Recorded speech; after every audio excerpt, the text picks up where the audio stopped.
obviously get some stick from Paddy. I'm here at Next Gen with Tom Wright. How are you doing? Yeah, I'm not too bad, pal. How are you? Good.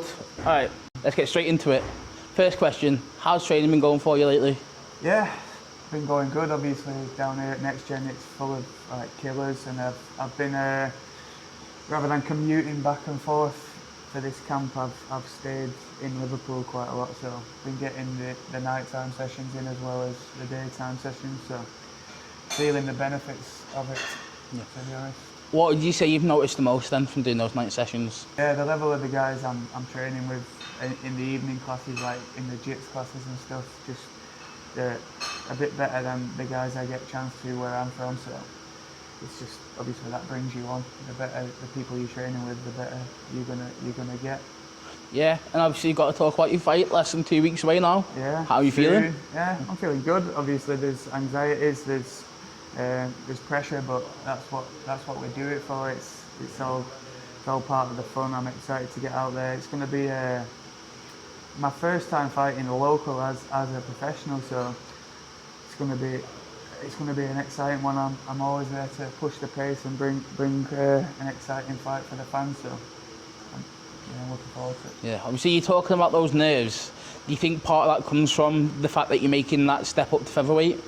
No, it's just fighting. I think like I don't shy away from it. I'm always anxious. I'm always nervous. I'm going out in front of thousands of people trying to separate a man from his consciousness, and he's trying to do the same to me. So it's always nerve-wracking.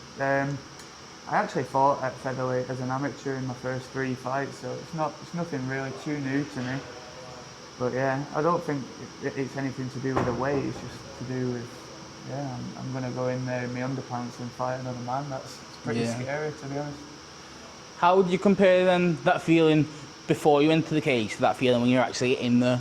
So there's so many different emotions. Like in the back, it's intense. You're dealing with different mental stresses that are going through your mind. Obviously, you're trying to be positive and give yourself the best chance to go out there and win, right? But then I feel like as soon as like my music plays and it's just freedom, I think, so I just feel, Have you got your walkout song decided for this fight then? Same every time, same every time. Rock and Roll Star, Oasis. It's been my walkout song since my second fight, and it'll always be my walkout song through the wins and the losses. Yeah, all right. So I thought you started your move up to featherweight. I don't know if you could discuss that a little bit more and maybe why you decided to move up. Be careful what I say here.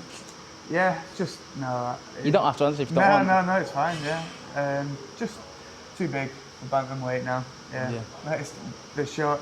Like I could probably kill myself, maybe, and maybe like make the weight, maybe, I don't know, but like I'm walking around like my ideal weight is like 73 kilograms, so to make bantamweight I need to be like 68, 69 on the week of the fight, and it's not pliable.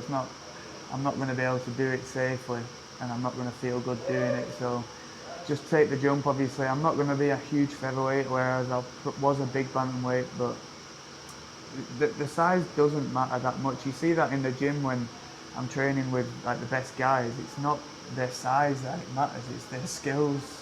Like a couple of kilograms, if your skills are better than the others, it's not going to make too much of a difference in my opinion. So I felt a lot better in the camp anyway. I say that like 4 weeks out from a bantamweight fight, all I'm watching is food reels. I'm just fucking starving. I'm killing myself. Whereas this camp, it's obviously still I'm in a deficit, but it's nowhere near the same. It's much better.